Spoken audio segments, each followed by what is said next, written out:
Guild Wars 2 beats out the live service competition to become our best ongoing game of 2022. That's pretty good given this was also the year of its 10th anniversary. It's also pretty good considering that before this year, you'd be forgiven for assuming the sparse updates and lack of news around the game meant that Guild Wars 2's development was winding down. In 2022, ArenaNet instead proved that actually it's here to stay. The launch of the End of Dragons expansion helped, bringing an end to the 10-year Dragon Saga with some of the game's best open world encounters designed to date.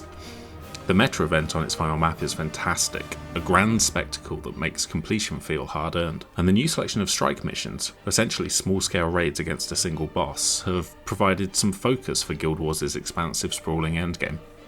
Really though, the success of Guild Wars 2 this year is what happened after the expansion.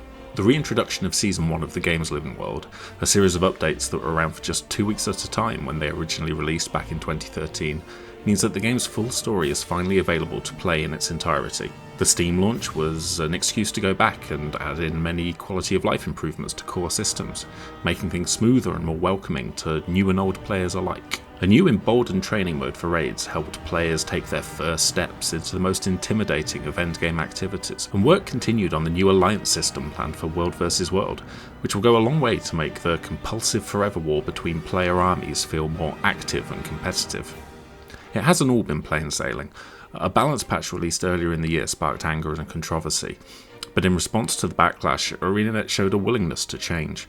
Following the fallout, the studio has retooled its balance process and spent more time actually talking to the player base, listening to concerns and tailoring future patches based on the feedback received. For all the updates though, perhaps the biggest thing Guild Wars 2 did this year is just let players know it has a future. After End of Dragons launch, ArenaNet announced new maps and even a 4th expansion, a clear statement that the studio wants to keep Guild Wars 2 alive beyond 2022, for many years to come.